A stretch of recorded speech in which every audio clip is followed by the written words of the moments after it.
You know those people who want to take over the world, the Illuminati, that bunch, the Illuminati who think they're so clever and above us and have been planning for centuries some way in order to sort of get the better of us. And to be honest with you, they have actually been doing pretty good, haven't they? Because we've been a bit asleep mostly. Well, the Illuminati, one of the things that I understand that they want to do now is with this transhumanism. Yeah, this idea of sticking a chip inside your head and making you could be controlled by them. Somebody there with a big joystick somewhere sort of going, make them do all their bidding, whatever it is. I don't really know what their bidding is. I mean, I know also they want to sort of use us as batteries.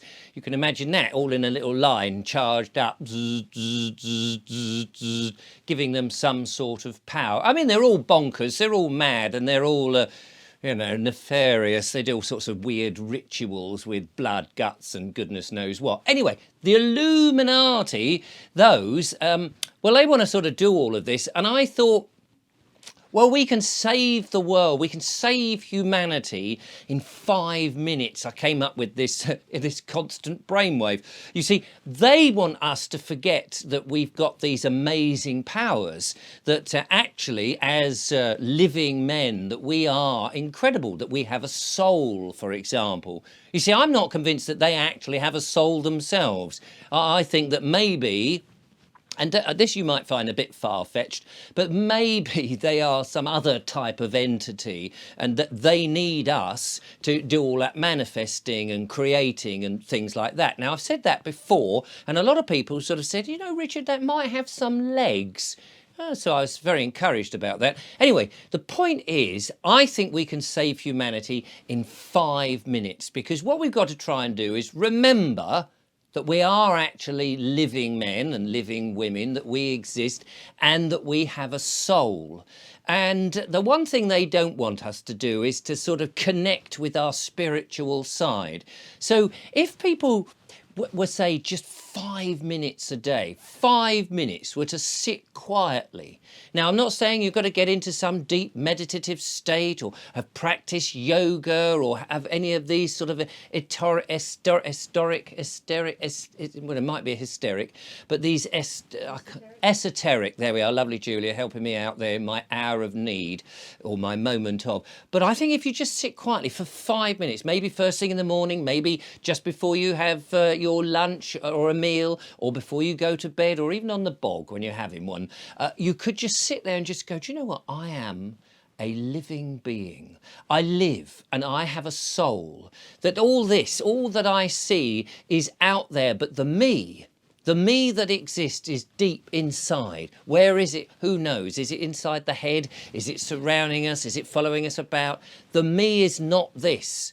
That I have a soul and I am a creator of my universe. You see, they don't want that. They don't want you to know that. They want you to be subservient and down there and do their bidding and be fearful. But when you realize that you have a soul and that this existence here is only a temporary one, that you are in fact a spiritual being having a human experience, when you realize that, and it's very easy to come to that conclusion by sitting there just for 5 minutes, breathing some of that lovely air that they've freshly polluted, or drinking some of that lovely poisoned water. It doesn't really matter, because that's all on the physical plane, but on the spiritual plane, all of that can't touch you. You see, you are in fact indestructible. And when you realize that you've got this soul, you are suddenly out of their reach. They can try all their little shenanigans, and yes, they might make you a bit ill. You might throw up into a bucket and go,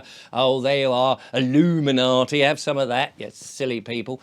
But actually, knowing that you've got a soul, knowing that you are connected to the universe, is the biggest way that you can stop them from taking you over. Because they want to do with this chip to turn your brain. They've been chipping animals, have they not, already, pets and various things, and certain people have experimented with having chips. Right there, they say, is the best bit. Right on the third eye. Well, you don't want any of that nonsense, so don't have a chip on your third eye. Let's open it up.